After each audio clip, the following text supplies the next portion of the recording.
MTA International, reaching the corners of the earth.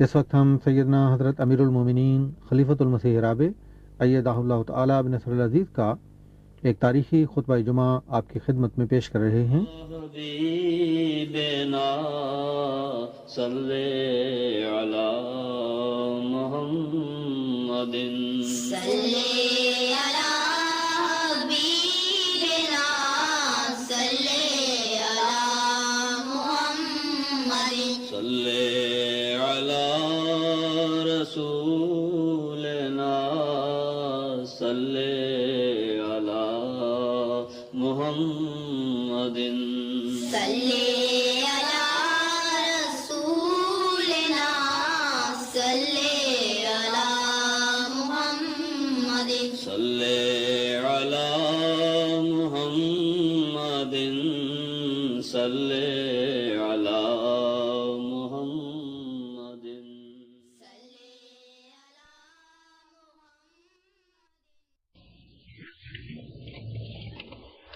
أشهد أن لا إله إلا الله وحده لا شريك له وأشهد أن محمدا عبده ورسوله أما بعد فأعوذ بالله من الشيطان الرجيم بسم الله الرحمن الرحيم الحمد لله رب العالمين الحمد لله رب العالمين الحمد لله رب العالمين الرحمن الرحيم مالك يوم الدين إياك نعبد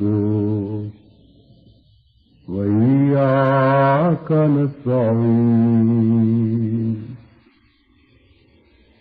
اهدنا الصراط المستقيم صراط الذين أنعمت عليهم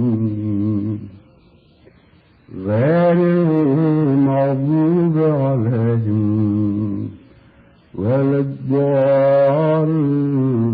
الضالين۔ اللہ تعالیٰ کا جتنا بھی شکر ادا کیا جائے کم ہے۔ یہ ایک ایسا محاورہ ہے جو عموماً خاص مواقع پر استعمال کیا جاتا ہے، جیسے آج کا دن، جبکہ ہم اللہ تعالیٰ کے فضل کے ساتھ اور اس کی دی ہوئی توفیق کے ساتھ اس مسجد میں، جو پورٹ لینڈ میں ہی تعمیر ہونے والی پہلی مسجد نہیں بلکہ سارے امریکہ کے مغربی ساحل میں مجھے بتایا گیا ہے کہ وہ پہلی مسجد ہے جو ابتدا سے اسی غرض سے تعمیر کی گئی کہ یہ خدا کے لیے ایک عبادت گاہ کے طور پر بنائی جائے گی، اور آخر تک مسجد ہی کی غرض سے تعمیر ہوئی اور مکمل ہوئی۔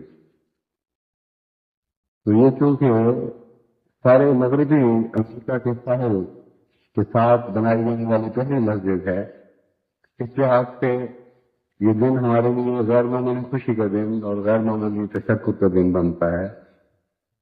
لیکن ہمیں واقعہ یہ ہے کہ یہ محاورہ صرف چند مواقع کے لیے نہیں بلکہ زندگی کے ہر لمحے پر چسپاں ہونے والا محاورہ ہونا چاہیے،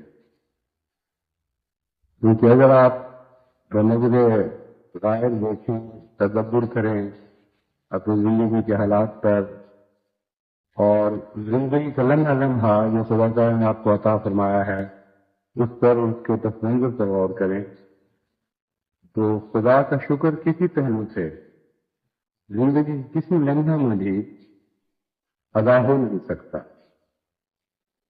صرف فرق یہ ہے کہ ہم میں سے اکثر ایک قسم کی غفلت کی نگاہ سے اپنے گرد و پیش کو دیکھتے ہوئے زندگی گزار دیتے ہیں، اور ہم میں سے اکثر خود اس بات سے بھی بے خبر رہتے ہیں کہ ان کی زندگی کی تعمیر میں قانون قدرت نے کتنی لمبی اور کتنی وسیع تیاری کی تھی، اور کتنا عظیم چند سو یا چند ہزار سال کا احسان نہیں بلکہ لاکھوں کروڑوں اربوں سال کا احسان ہے کائنات کے بنانے والے کا، جو ہماری زندگی کے بعد لمحوں کی تعمیر پر کے لیے ایک منصوبے کی صورت میں ہم سے پہلے کھولا گیا تھا. بہرحال جیسا کہ میں نے بیان کیا ہے، ہم میں سے اکثر بدقسمتی سے غفلت کی حالت میں رہتے ہیں، غفلت کی حالت میں زندگی گزار دیتے ہیں. اس لیے ہم ایک دوسرے سے معاملات میں تو شکریہ کے جذبات نمایاں طور پر پاتے ہیں، لیکن اللہ تعالیٰ سے معاملات کے وقت غیر معمولی احسان سے بھول جاتے ہیں. چند ایسے بزرگوں کے واقعات ہمیں ملتے ہیں جن کی عادت تھی کہ وہ ہر بات کی تہ میں ڈوب کر اللہ تعالیٰ کا شکر ادا کیا کرتے تھے.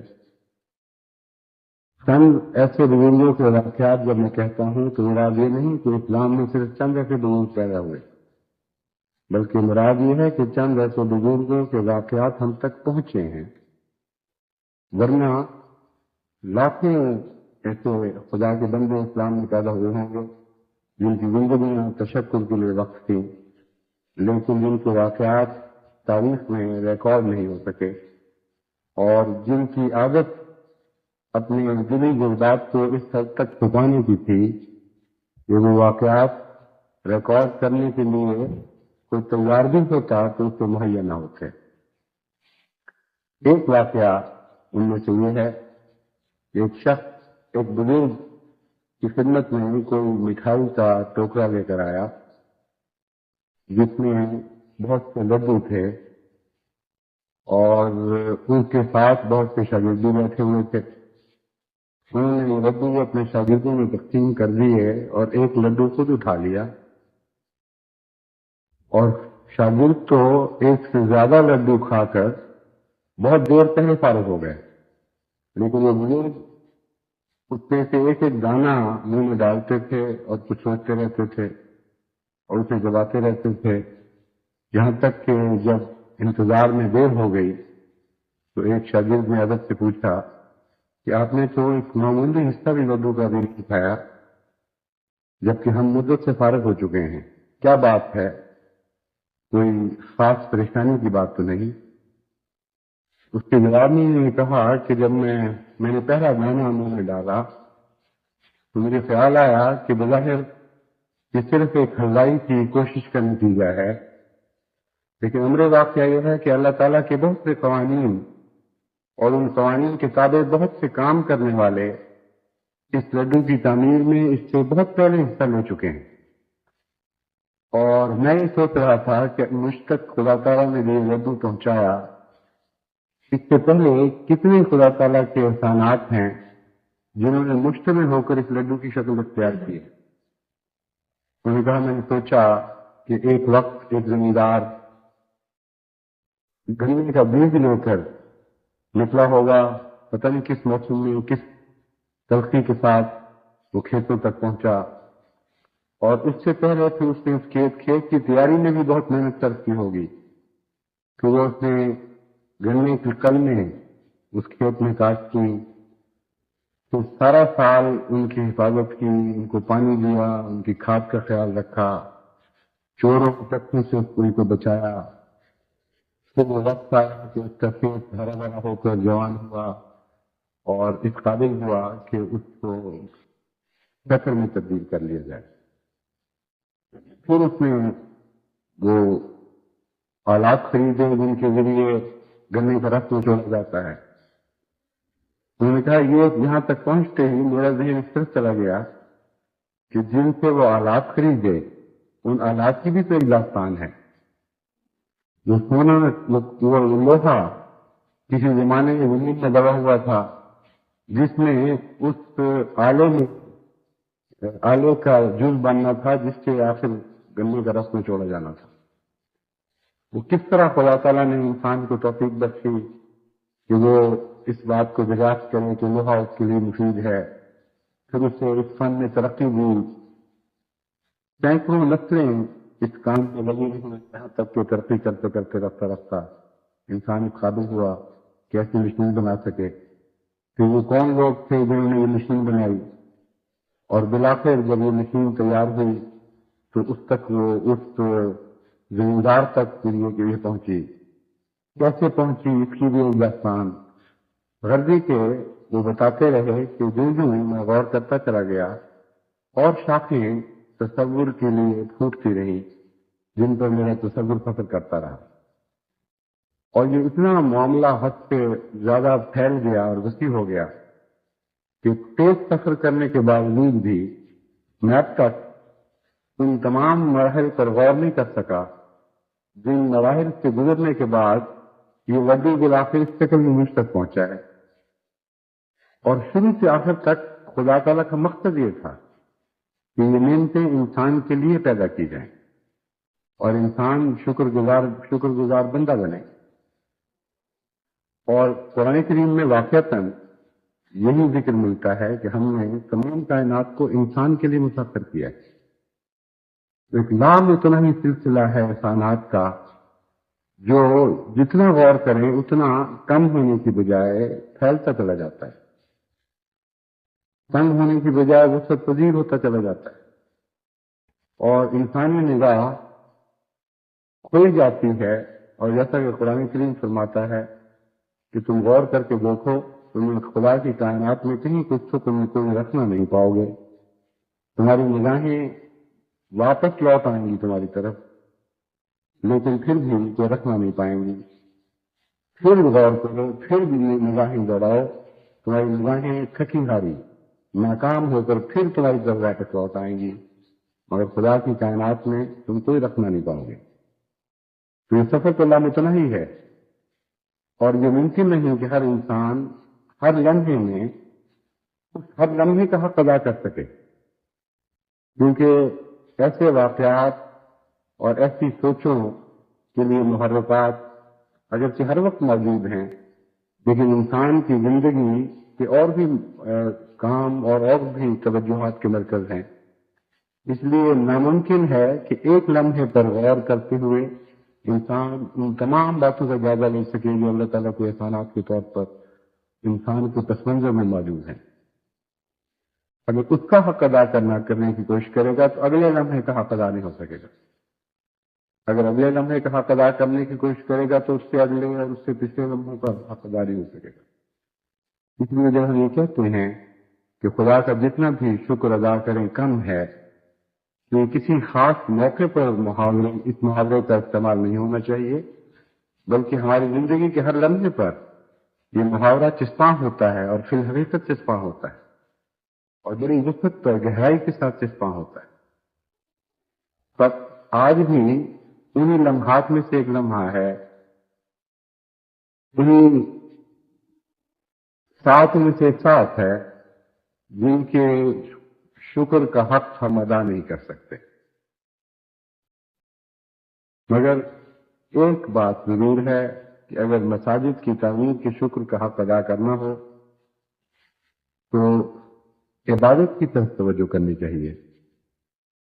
اور سب سے بہتر خدا تعالیٰ کے تشکر کا ذریعہ یہی ہے کہ انسان ہر ایسے موقع پر جس سے خدا کے لیے کوئی عبادت کے گھر تعبیر کیا جائے اپنی عبادت کے معیار کو بڑھانے کی کوشش کرے. اس سے زیادہ معنی خیز، اس سے زیادہ حقیقی شکر اور کسی طریق پر خدا تعالیٰ کا ادا نہیں ہو سکتا. اس متصل خطاب کے ساتھ جو اس مسجد سے تعلق میں ہے، میں اب اس خطاب کے دوسرے حصے کی طرف متوجہ ہوتا ہوں، کیونکہ آج کے دن ہمارے لیے ایک اور پہلو سے بھی بڑا اہم دن ہے. تحریک جدید جو اللہ تعالیٰ کے فضل کے ساتھ حضرت مسلم موعود نے خدا تعالیٰ کی طرف سے ہونے والے القاء کے نتیجے میں 1934 میں شروع کی تھی، یہ تحریک اب اپنے 54ویں سال میں داخل ہو رہی ہے اور اس کو 53 سال آج مکمل ہوتے ہیں۔ اس طرح سے ہمیشہ سے یہی دستور رہا ہے یعنی خلفاء کا کہ اس دن کے جمعے کو یا اس سے پہلے جو آخری ہفتے میں جمعہ ہو اس کو تحریک جدید سے متعلق وقت کیا جاتا ہے۔ چنانچہ اب میں مختصراً تحریک جدید کے متعلق آپ سے کچھ باتیں کہوں گا۔ تحریک جدید کے کئی پہلو ہیں۔ ایک پہلو تو انتظامی ہے، ایک پہلو ہے دنیا میں اس تحریک نے کیا کچھ حاصل کیا، اور ایک پہلو وہ ہے جس کا ہماری مالی قربانی سے تعلق ہے۔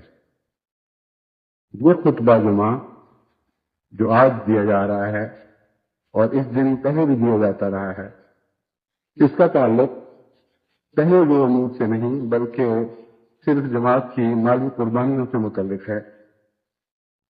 روایتاً خلفاء پہلے مختصر سال کی رپورٹ پیش کرتے ہیں اور اس کے بعد پھر نئے سال کے آغاز کا اعلان کرتے ہیں۔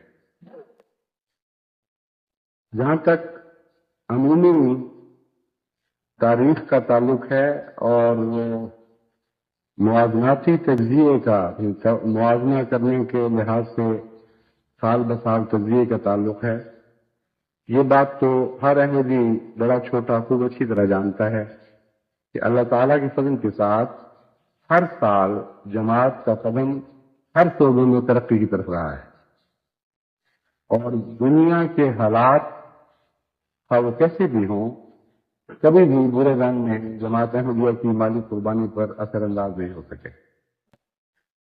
شدید ترین مخالفتوں کے دور میں بھی اللہ تعالیٰ کے فضل سے جماعت احمدیہ ہر قسم کی مالی قربانی میں آگے ہی قدم بڑھاتی رہی ہے، اور اس عمومی تاریخ کا اطلاق تحریک جدید کے ساتھ بھی اسی طرح ہے جس طرح باقی دیگر امور کے ساتھ ہے۔ چنانچہ ان سال بھی اللہ تعالیٰ کے فضل کے ساتھ جو ان سال ختم ہو رہا ہے، ہمیں جماعت احمدیہ کو یہ توفیق ملی ہے کہ گزشتہ سالوں سے بڑھ کر وعدہ جات لکھوائیں اور گزشتہ سالوں سے بڑھ کر وعدہ جات کو اس مدت کے اندر پورا کرنے کی صحیح کریں۔ ان دونوں پہلوؤں سے اللہ تعالیٰ کے فضل سے ہمارا یہ سال جو زیر تبصرہ ہے گزشتہ سالوں سے بہت بہتر ہے۔ اس پہلو سے سب سے پہلے تو میں پاکستان سے متعلق گزارش کرتا ہوں۔ جو پاکستان میں حالات ہیں جماعت پر جس قسم کے سختی کے حالات ہیں، ان کے پیش نظر سب سے زیادہ وہم یہ پیدا ہو سکتا تھا کہ کہیں پاکستان میں جماعت کسی پہلو سے مالی قربانی میں پیچھے نہ رہ جائے، اور جیسا کہ گزشتہ سالوں میں آپ کو خوشخبری دیتا رہا ہوں، نہ پہلے ایسا ہوا ہے، نہ اس دفعہ ایسا ہوا ہے، نہ انشاءاللہ آئندہ کبھی ایسا ہوگا۔ ہر قسم کے حالات میں جماعت احمدیہ کا قدم ترقی کی طرف ہی اٹھا ہے، اور اس سال بھی ترقی ہی کی طرف اٹھا ہے، اور ہر پہلو سے ترقی کی طرف اٹھا ہے۔ وعدوں کے لحاظ سے بھی سال زیر تبصرہ پچھلے سب سالوں سے آگے ہے اور نمایاں اضافہ ہے۔ وصولی کی رفتار کے لحاظ سے بھی سال زیر تبصرہ پچھلے سب سالوں سے آگے ہے اور نمایاں اضافہ ہے، اور اسی طرح اللہ تعالیٰ کے فضل کے ساتھ مجاہدین تحریک جدید کے لحاظ سے بھی یہ سال گزشتہ سب سالوں سے بڑھ کر ہے اور نمایاں اضافہ ہے۔ مجاہدین کی تعداد کا جہاں تک تعلق ہے، سابقہ تعداد 66,545 تھی، اور اب اللہ کے فضل سے 70,170 تک یہ تعداد پہنچ چکی ہے۔ لیکن اس میں یہ صرف پاکستان کی تعداد ہے، بیرون پاکستان کی تعداد اس کے علاوہ ہے۔ تفصیلی طور پر جماعتوں کا ذکر کرنا یہاں مشکل ہوگا، کیونکہ بہت زیادہ تعداد ہے جماعتوں کی جن کا تفصیلی موازنے کا یہاں وقت نہیں ہے، اگرچہ تحریک جدید نے وہ رپورٹ مجھے بھجوا دی ہے، لیکن عمومی طور پر اگر دیکھا جائے تو اللہ تعالیٰ کے فضل کے ساتھ ہر دفتر میں وعدوں میں بھی اضافہ ہے اور وصولی میں بھی اضافہ ہے۔ جب میں دفتر کہتا ہوں تو شاید آپ میں سے بہت سے نوجوان جن کو پاکستان چھوڑے ہوئے مدت گزر گئی اور جن تک بعض وجوہات کی وجہ سے خطبات باقاعدہ نہیں پہنچتے، شاید وہ نہ سمجھ سکیں کہ دفتر سے کیا مراد ہے۔ اس لیے پہلے مختصراً میں دفتر کے لفظ کا، دفتر کی اصطلاح کا تعارف کرواتا ہوں۔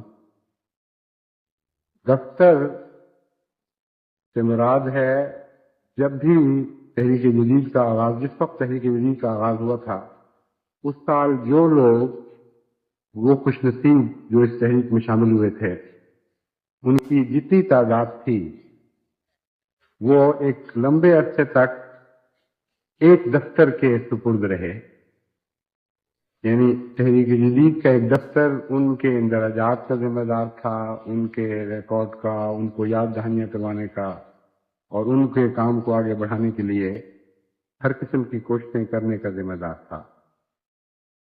اس زمانے میں حضرت مسلم موعود رضی اللہ تعالیٰ عنہ کی تحریک پر تقریباً 5000 مجاہدین تحریک جدید تھے جنہوں نے اس میں حصہ لیا، اور تمام دنیا میں خدا تعالیٰ کے فضل کے ساتھ نئے مشن اور نئی مساجد بنانے کا تمام تر ذمہ داری ان 5000 قربانی کرنے والوں پر تھی۔ اگرچہ وہ زمانہ جماعت پر بہت ہی غربت کا تھا، لیکن ان 5000 نے اپنی آمد کی نسبت سے جو حیرت انگیز قربانی کی ہے وہ ایسی ہے کہ ہمیشہ تاریخ احمدیت میں سنہری حروف سے لکھی جائے گی۔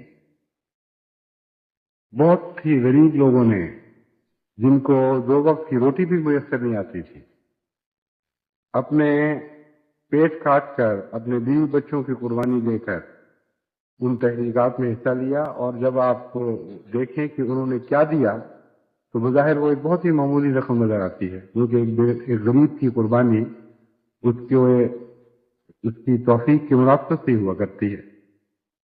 عورتوں نے بھی حصہ لیا، بچوں نے بھی حصہ لیا۔ ایک بہت ہی لمبی داستان ہے جو دردناک بھی ہے اور قابل فخر بھی، کیونکہ قربانی کی تاریخ جتنی زیادہ دردناک ہو اتنی زیادہ قابل فخر ہوا کرتی۔ اس لیے اللہ تعالیٰ کے فضل کے ساتھ وہ لوگ ایسے ہیں جن کو دفتر اول کے طور پر یاد کیا جاتا ہے، اور ہمیشہ تاریخ میں ہر دوسرے دفتر پر ان کو ایک فوقیت رہے گی اور ایک سبقت رہے گی۔ دوسرا دفتر 10 سال کے بعد قائم کیا گیا، اور حضرت مسلم موعود نے اس غرض سے قائم کیا کہ پہلے لوگ اس عرصے میں ایک نئی نسل پیدا کر چکے ہیں، اور یہ نئی نسل، اس نئی پہلی نسلوں میں سے بھی کچھ جوان ہو کر اس قابل ہو گئے کہ انہوں نے کمانا شروع کر دیا ہوگا، تو پہلوں کو الگ امتیاز دینے کی خاطر بھی اور نئے نوجوانوں کو دوبارہ موقع دینے کی خاطر ایک نئے دفتر کا آغاز کیا گیا، جس کو آج 43واں سال گزر رہا ہے۔ پھر آج سے 23 سال قبل حضرت خلیفۃ المسیح ثالث رحمہ اللہ تعالی نے 23ویں دفتر کا آغاز کیا، جس کو آج 23 سال گزر چکے ہیں، اور وہ نسلیں جو دوسرے دفتر سے تقریباً دوسرے دفتر سے لے کر تیسرے دفتر تک، یعنی تقریباً 20 سال کے عرصے میں بڑی ہوئی تھیں، ان کو موقع ملا کہ وہ بھی جہاں تک ممکن ہو دین کی خاطر قربانی کے مظاہرے کریں۔ اور سب سے آخر پر 2 سال قبل اللہ تعالیٰ نے مجھے توفیق عطا فرمائی کہ دفتر چہارم کا آغاز کروں، وہ 21 سال کے بعد۔ تو اس پہلو سے اس وقت 4 دفاتر ہیں جن کا تعلق ان متعلقہ عرصے میں بڑے ہونے والوں اور نئے شامل ہونے والوں کے ساتھ ہے، جو ان تنگہائے میل کے درمیان پیدا ہوئے یا بڑے ہوئے۔ اس پہلو سے جب میں کہتا ہوں کہ چاروں دفتر خدا تعالیٰ کے فضل سے روب ترقی ہیں، تو صرف ایک فرق ہے جس کو اور وضاحت سے بیان کرنا ضروری ہے۔ دفتر اول کے متعلق یہ کہنا تو درست نہیں ہو سکتا کہ اس میں اضافہ ہو رہا ہے، یعنی قربانی کرنے والوں میں اضافہ ہو رہا ہے۔ اس کی وجہ یہ ہے کہ 1934 میں جو نسل موجود تھی اور ان میں سے 5000 قربانی کرنے والے آگے آئے تھے، ان میں ایک بڑی تعداد صحابہ کی تھی، بڑی عمر کے بزرگوں کی تھی، اور ایک تعداد بچوں کی بھی تھی۔ وہ تمام بزرگ صحابہ گزر چکے ہیں۔ غیر صحابہ تابعین جو پہلے درجے کے تابعین تھے، جنہوں نے صحابہ سے تربیت پائی، ان میں سے بھی اکثر فوت ہو چکے ہیں۔ اس لیے یہ کہنا تو بہرحال اس دفتر کے متعلق درست نہیں ہوگا کہ ان کی تعداد بھی باقی دفاتر کی طرح ترقی کر رہی ہے اور ان کا چندہ بھی باقی دفاتر کی طرح ترقی کر رہا ہے۔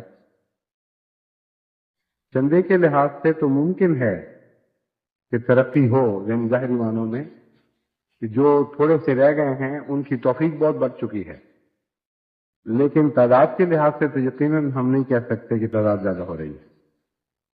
لیکن اس میں ایک اور پہلو ترقی کا ایسا نکل آیا ہے جس کو مد نظر رکھتے ہوئے میں نے کہا تھا کہ ہر دفتر میں ہر پہلو سے ترقی ہے۔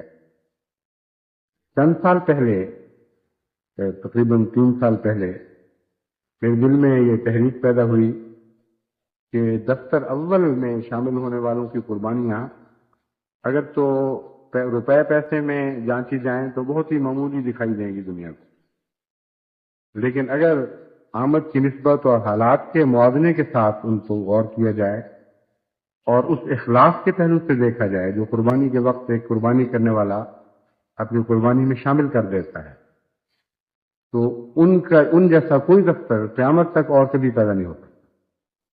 وہ سابقون الاولون ہیں، ان میں ایک بڑی تعداد تھی حضرت مسیح موعود علیہ السلام سے تربیت پانے والے صحابہ علیہ السلام کی، صحابہ رضوان اللہ علیہم کی، اور غیر معمولی اخلاص اور محبت کے مرقع تھے وہ لوگ۔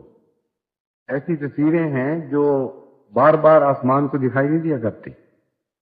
ایسے وقت کے لوگ تھے جو آ کے گزر جاتا ہے اور پھر یادیں رہ جاتی ہیں ان عظیم الشان صورتوں کی جو ہمیشہ کے لیے اپنے نقوش تاریخ میں جما دیتی۔ اس پہلو سے مجھے خیال آیا کہ اس دفتر کو بھی ہمیشہ کے لیے زندگی بخشنی چاہیے۔ اس دفتر کا حق ہے کہ یہ ہمیشہ زندہ رہے اور کبھی بھی قربانی کرنے والوں کی وفات کے ساتھ یہ دفتر نہ مرے۔ چنانچہ میں نے یہ تحریک کی کہ وہ سب خاندان جن کے بزرگ اس دفتر میں شامل تھے، وہ اپنی طرف سے جو چندہ دیں وہ تو دیں گے ہی، وہ اپنے بزرگوں کی یادیں زندہ رکھنے کے لیے اور ان کی نیکیوں کو زندہ رکھنے کے لیے قیامت تک یہ عہد کریں کہ وہ اور پھر آئندہ ان کے آنے والی نسلیں ان کے نام پر وہ چند تحریک جدید کا چندہ ہمیشہ ادا کرتی رہیں گی۔ اس تحریک کے نتیجے میں خدا تعالیٰ کے فضل کے ساتھ ہر سال کھاتوں میں کچھ اور اضافہ ہو رہا ہے۔ اس پہلو سے میں سمجھتا ہوں کہ خدا کے فضل سے یہ دفتر بھی ترقی پذیر ہے، یعنی پہلے کم ہوتے ہوتے 2000 کے قریب تعداد رہ گئی تھی، اب پھر بڑھتے بڑھتے 3000 سے اوپر ہو رہی ہے، اور جو مشکل ہے وہ صرف لا علمی کی مشکل ہے، ورنہ جہاں تک جماعت کے اخلاق کا تعلق ہے، اگر ان کو پتہ چلے کہ کون سے ان کے بزرگ دفتر اول میں شامل تھے جن کی یاد کو زندہ رکھنا، جن کی نیکی کو زندہ رکھنا ان کی ذمہ داری ہے، تو میں وہم بھی نہیں کر سکتا کہ وہ اس بارے میں کوئی بھی تردد کریں۔ لیکن علم کی مشکل یہ معلوماتی مشکل ہے۔ دفتر تحریک جدید بار بار مجھے یہی لکھتا ہے کہ ہمارے پاس وہ ذرائع نہیں ہیں جن سے ہم معلوم کر سکیں کہ ان بزرگوں کی اولادیں کہاں چلی گئیں، کون لوگ تھے، کہاں جا کے زندگی میں زندگی نے ان کو کہاں کہاں منتقل کیا اور آخر اس وقت وہ کہاں موجود ہیں. اس لیے ہم ان سے رابطہ نہیں کر سکتے. سارا سال فوج لگاتے ہیں، جن کے متعلق پتہ چلتا ہے کہ یہ قربانی کرنے والوں کی اولاد میں سے ہیں، ان کو لکھتے ہیں، اور پھر اللہ تعالیٰ کی فضل سے فوری طور پر ان کا کھاتہ دوبارہ زندہ ہو جاتا ہے.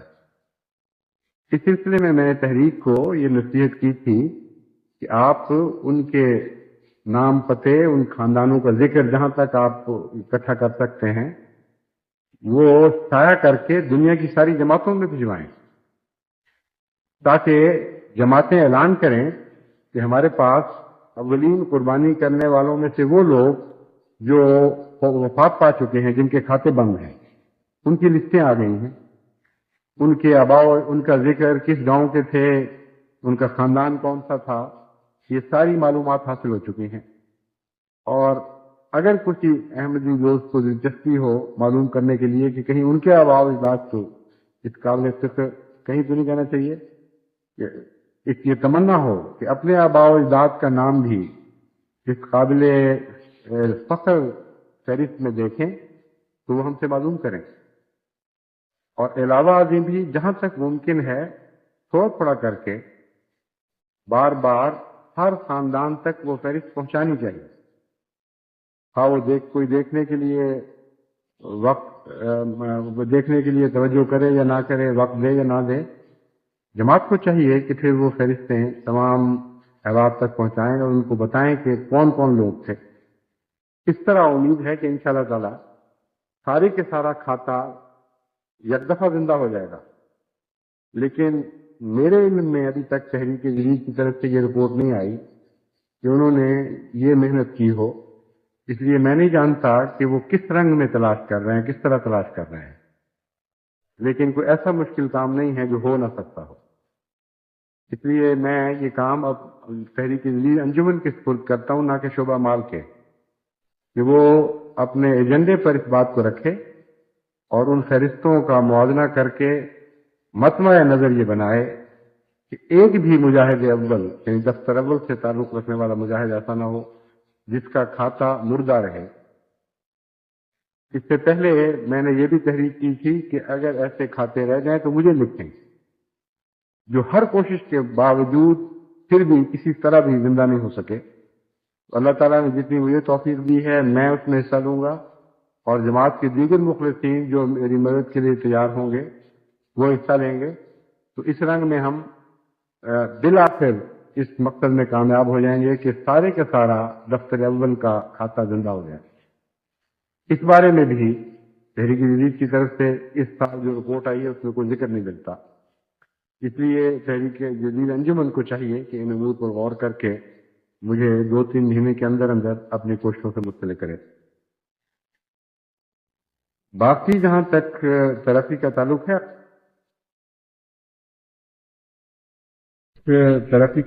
اعداد و شمار کی تفصیل تو بہت لمبی ہے، جیسا کہ میں نے بیان کیا ہے. اعداد و شمار کی تفصیل یہاں بیان کرنے کا وقت نہیں ہے، مگر جو بعض جماعتیں غیر معمولی طور پر قربانی میں آگے ہیں اور پہلے بھی آگے رہی ہیں، ان میں پاکستان میں لاہور اور کراچی کے علاوہ اور بہت سے ایسے قصبات ہیں جو غیر معمولی طور پر مصائب کا شکار رہے ہیں. معاشی طور پر بھی ان کو شدید صدمے پہنچے ہیں، اور دین کے لیے قربانی دینے میں انہوں نے بڑی بڑی اذیتیں اٹھائی ہیں. بعض جگہ سے سینکڑوں نوجوان قیدوں میں رہے، ان کی تجارتوں پر اثر پڑا، ان کے رشتہ داروں پر اثر پڑا. لیکن یہ اللہ تعالیٰ کی طرف سے خاص احسان ہے، اس کے باوجود ان سب کا قدم ترقی کی طرف ہے. اور میں امید رکھتا ہوں اللہ تعالیٰ کے فضل اور احسانوں کے سر انکار کرتے ہوئے کہ آئندہ بھی انشاءاللہ ترقی کی طرف رہے گا. ان کے متعلق میں صرف یہ کہوں گا کہ آپ اپنے گاؤں میں خصوصیت دیا ہے. اللہ ان کی استراحت دور فرمائے، اللہ ان کی نیک تمنائیں جو خدا کی راہ میں قربانی کرنے کی ہیں انہیں بھی پورا فرمائے، اور دین و دنیا کی حسنات ان کو عطا فرماتا چلے جائے، ان کا سہارا بنے، اور یہ ہر لمحہ محسوس کریں کہ خدا کے نازل ہونے والے فضلوں کے مقابل پر ان کی قربانیاں کوئی بھی حیثیت نہیں ہے۔ اس کثرت سے اللہ کے فضلوں کی باتیں ان پر نازل ہوں کہ اپنی قربانیوں کو ان کے مقابل پر حقیر اور بے معنی دیکھنے لگے۔ جہاں تک بیرونی دنیا کا تعلق ہے، اللہ تعالیٰ کے فضل کے ساتھ یوکے کی جماعت کو نمایاں خدمت کی توفیق ملی ہے، اور ان کا گزشتہ سال کا جو وعدہ تھا 60,000 پاؤنڈ کا، وہ آج کی تاریخ تک مکمل پورا ہو چکا ہے، اور آئندہ کے لیے ان کے فون پر ان کے امیر صاحب آفتاب خان صاحب کی طرف سے اطلاع ملی ہے کہ وہ آئندہ سال کا 75,000 پاؤنڈ کا وعدہ جماعت کی طرف سے پیش کرتے ہیں۔ امیر صاحب کینیڈا کی طرف سے اطلاع ملی ہے کہ گزشتہ سال ان کا وعدہ $60,000 کا تھا،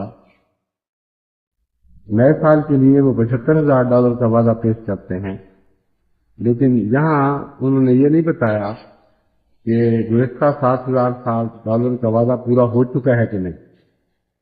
اس لیے میں امید رکھتا ہوں کہ ہو گیا ہوگا، ورنہ ہو جائے گا، مگر اس فکرے کا فقدان بتا رہا ہے کہ شاید ایسا نہ ہو سکا ہو۔ لیکن ابھی تحریک کے وصولی کے کچھ مہینے باقی ہیں، اس لیے ایسی فکر کی بات نہیں ہے۔ اگر کچھ حصہ رہ بھی گیا ہو تو انشاءاللہ وصول ہو جائے گا۔ امریکہ کی طرف سے مکرم شیخ مبارک احمد صاحب نے مجھے اطلاع دی ہے ابھی چلنے کے 2 منٹ پہلے کہ ان کا وعدہ 1 لاکھ کا تھا، یعنی امریکہ کی جماعتوں کا، جس میں سے غالباً 90,000 وصول ہوا ہے۔ غالباً میں اس لیے کہتا ہوں کہ انہوں نے پہلے کوئی اور فگر لکھی تھی، پھر اسے مٹا کر ایک اور فگر بنایا ہے۔ اگر یقینی طور پر ان کو علم ہوتا تو وہ کبھی ایسا نہ کرتے، اس لیے ان کو امید ہے کہ اتنا ادا ہو چکا ہوگا۔ خدا کرے کہ ان کی امید صحیح ہو، اور لیکن بہرحال جتنا ادائیگی کا ان کا اندازہ ہے وہ بھی اتنی بھاری ادائیگی ہے خدا تعالیٰ کے فضل کے ساتھ کہ میں امید رکھتا ہوں کہ بقیہ ادائیگی تو 1-2 مہینے کے اندر ہی انشاءاللہ ہو جائے گی۔ وہ امریکہ کی جماعت کی طرف سے اس وعدے کو بڑھا کر $1,10,000 کا وعدہ پیش کرتے ہیں۔ جہاں تک عمومی طور پر ساری دنیا کے بجٹ کا تعلق ہے، سال 1986 میں کل دنیا کا تحریک جدید کا صرف بجٹ 1,56,17,400 روپے تھا۔ کیونکہ کرنسیز مختلف ہیں دنیا میں، اور ہمارا اصل دفتر، بڑا دفتر پاکستان میں واقع ہے، اس لیے روایات کے مطابق یہی دستور رہا ہے کہ ہر کرنسی کو پاکستانی روپے میں تبدیل کر کے تو پھر عمومی بجٹ اسی پاکستانی کرنسی کی شکل میں پیش کیا جاتا ہے۔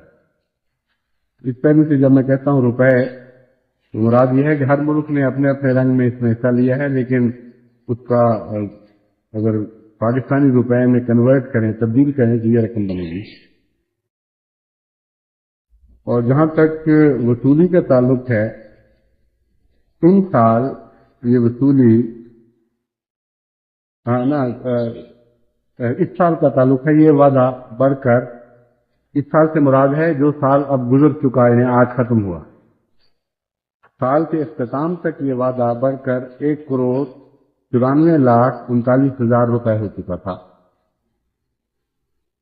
عمومی وصولی کا جہاں تک تعلق ہے، گزشتہ سال اگرچہ سال کے آخر تک خدا تعالیٰ کے فضل سے تمام وعدہ پورا ہو چکا تھا، لیکن اس وقت تک 72,24,000 روپے 380 وصولی تھی، 24,380 روپے وصولی تھی، یعنی کل وعدہ 1,56,00,000 کے مقابل پر آج کی تاریخ تک گزشتہ سال 72 لاکھ وصولی تھی، گویا کہ نصف سے کم تھی، لیکن بقیہ مہینوں میں خدا کے فضل سے وہ وصولی پوری ہو گئی اور کوئی بقایا نہیں رہا۔ ان سال 1,94,00,000 روپے کے وعدوں کے مقابل پر وصولی 94,61,000 ہے، یعنی تقریباً نصف. اور جیسا کہ میں نے بیان کیا ہے ابھی سال کے کچھ مہینے باقی ہیں اور عموماً یہ رجحان پایا جاتا ہے کہ آخری مہینوں میں تیزی کے ساتھ ادائیگی کی جاتی ہے. دوسرے یہ جو رپورٹ چلی تھی پاکستان سے اس کو چلے ہوئے کافی وقت گزر چکا ہے. اس ہفتے میں انگلستان نے اپنی وصولی کی مکمل اطلاع دی ہے اور باقی ملکوں میں بھی کافی محنت ہوئی ہے گزشتہ کے ہفتے میں. تو میں امید کرتا ہوں کہ ابھی بھی وصولی کافی بڑھ چکی ہوگی.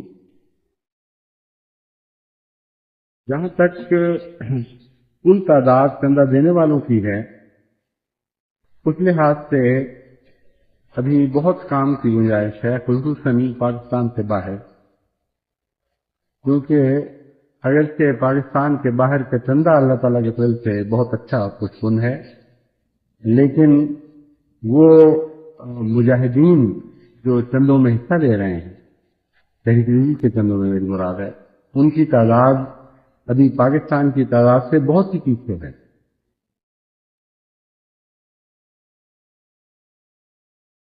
پاکستان کے میں اللہ تعالیٰ کی طرف سے 70,000 سے زائد مجاہدین ہیں جو تحریک جدید میں شامل ہو گئے ہیں اور بیرون پاکستان صرف 18,150. تو یہ تعداد بہت ہی قابل فکر ہے. میں نے گزشتہ سال بھی یہ بات کہی تھی اور اب پھر اس کی یاد دہانی کروانا چاہتا ہوں کہ اموال تو خدا تعالیٰ مہیا ضرور کرتا ہے. ہمارا تجربہ ہے کوئی جماعت کے کام پیسے کی کمی کی وجہ سے پیچھے نہیں رہے، لیکن چندہ دینے والا بہت ہی زیادہ اہمیت رکھتا ہے. ہمیں اس کی طرف توجہ کرنی چاہیے. جو شخص چندہ دینا شروع کر دے اس کے اندر اللہ تعالیٰ بہت سی پاک تبدیلیاں پیدا کرتا ہے اور اسے ایک نئی زندگی ودیعت ہوتی ہے، نئی زندگی اللہ تعالیٰ کی طرف سے عطا ہوتی ہے. تو ہمیں ایسے لوگوں کی تعداد میں اضافہ کرنا چاہیے جن کو چندہ دینے کا مزہ آنا شروع ہو جائے، جن کو معلوم ہو کہ اللہ کی راہ میں خرچ کرنا کتنا عظیم کام ہے، کتنی عظیم سعادت ہے. اس پہلو سے میں نے گزشتہ سال بھی بہت زور دیا تھا کہ محض وعدوں کو بڑھا کر پیش کرنے سے تسلی نہ پایا کریں. تو خوشی کی بات ہے ایک دوسرے سے بے شک مقابلہ کریں، جتنا مقابلہ کریں اچھا ہے.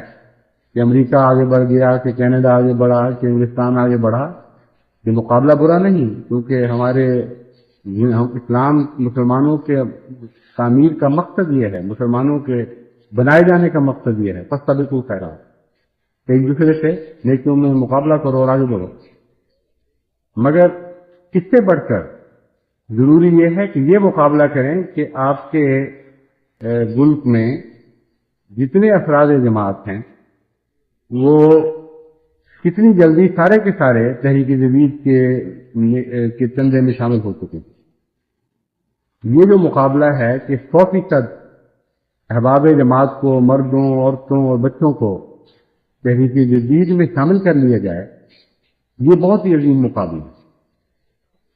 اور اس کے لیے آپ کو کسی ایسے تردد کی ضرورت نہیں کہ غریب آدمی تھوڑی دے سکتا ہے تو آپ کہیں کہ اس سے فرق کیا پڑے گا. بعض دفعہ کھاتا رکھنے میں زیادہ مشکل پڑتی ہے بنسبت اس شخص کے چندے کی آمد کی حیثیت کے لحاظ سے، مگر اس کا کوئی فرق نہیں پڑتا. ہاں ایک اہم جی اگر ایسا آپ نیا شامل کریں جو پہلے کچھ نہیں دیتا تھا، اگر وہ $0.5 بھی دے تو تب بھی اس کو خدا تعالیٰ ایک ایسی نیکی کی توفیق بخشے گا جس کے نتیجے میں نیکیاں پھر ترقی کریں گی اور وہ اپنے اندر ایک عظمت کردار محسوس کرے گا. تو روپیہ دینے والا روپے سے زیادہ اہم ہے اور اس کی تربیت بہت زیادہ اہم ہے، کیونکہ روپے دینے کے مقاصد میں انسانی تربیت شامل ہے. اس لیے محض اس بات پر تسلی نہ پایا کریں کہ آپ میں سے امیر بڑے بڑے چندے دے کر ملک کے عمومی بجٹ کو بڑھا رہے ہیں، بلکہ یہ دیکھا کریں کہ کتنے غریب یا دل کے غریب ایسے رہ گئے ہیں جو توفیق کے باوجود اس چندے میں شامل نہیں ہو سکے. ان کی تعداد بڑھانے کی طرف توجہ کریں. اس سے آپ کو نیک آدمیوں کی تعداد میں اضافہ کرنے کا موقع ملے گا، کیونکہ چندہ دینے والوں میں نیکی پیدا ہوتی ہے. اور جماعت کا انحصار نیکی پر ہے.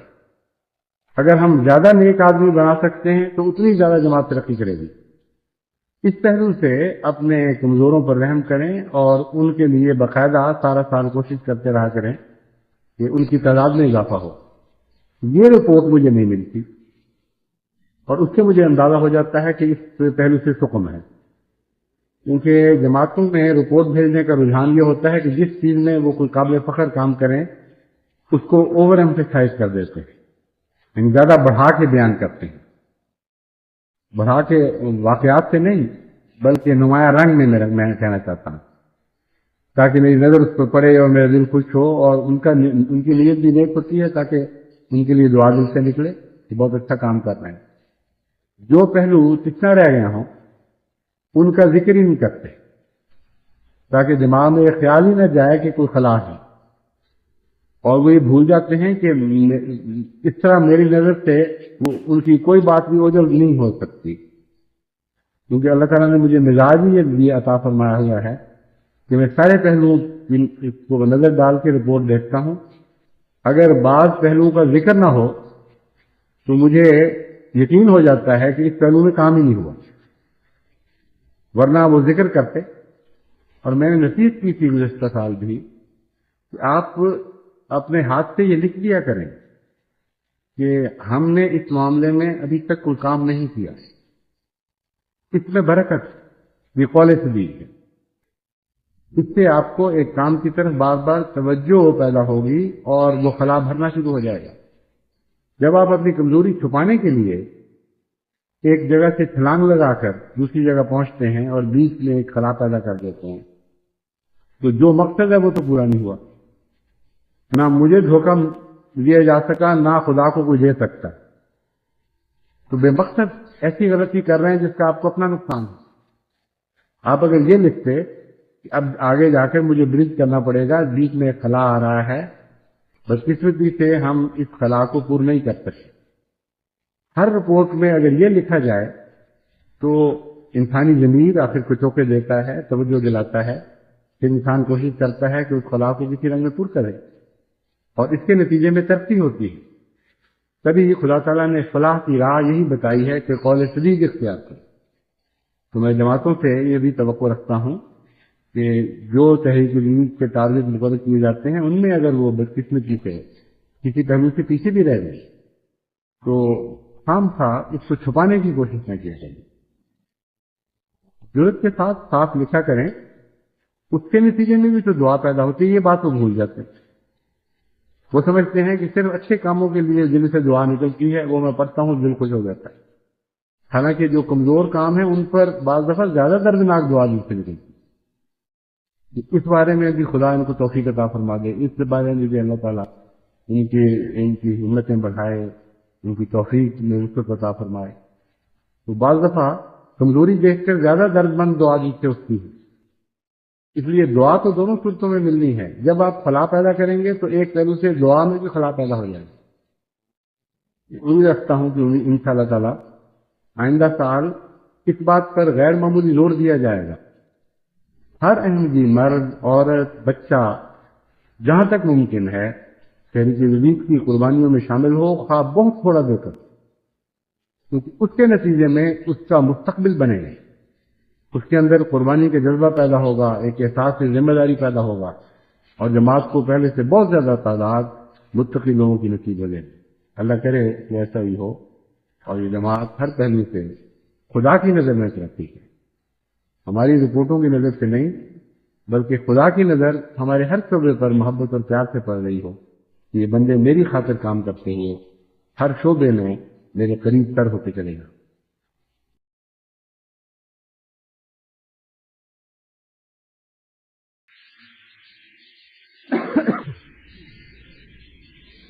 الحمدللہ نحمدہ ونستعینہ ونستغفرہ ونؤمن بہ ونتوکل علیہ لا شریک لہ ونشہد ان محمدا عبدہ ورسولہ. خطبہ ثانیہ سے پہلے میں یہ نماز جنازہ غائب کا اعلان کرنا چاہتا ہوں. ہمارے سلسلے کے مخلص کارکن مکرم چودھری محمد صلی اللہ علیہ وسلم جو آج کل ایڈیشنل وزیر مال خانے کے طور پر غذائی طور پر خدمات سلسلہ انجام دے رہے ہیں اور میرے ساتھ کافی ہاتھ بٹا رہے ہیں ہندوستان میں.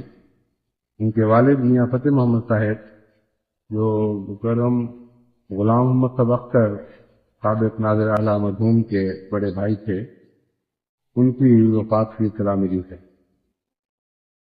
غالباً مجھے تو بڑے بھائی یاد ہے، ممکن ہے چھوٹے ہوں، بعد یہ ثانوی بات ہے.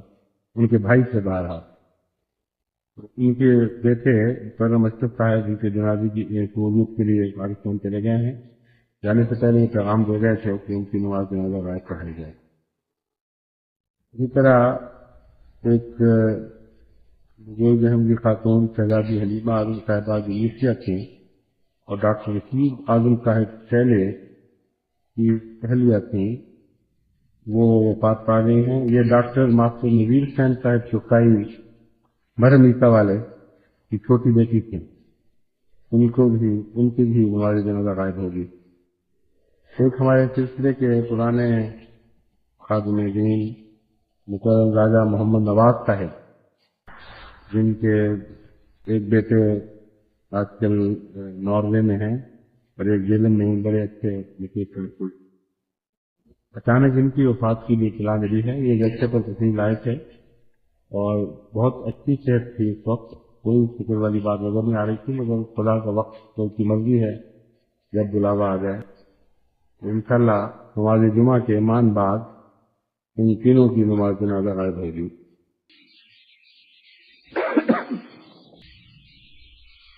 وعد اللہ رحمکم اللہ ان اللہ یامر بالعدل والإحسان وإیتاء ذی القربى وینہی عن الفحشاء والمنکر والبغی یعظکم لعلکم تذکرون. اذکروا اللہ یذکرکم وادعوہ یستجب لکم ولذکر اللہ اکبر.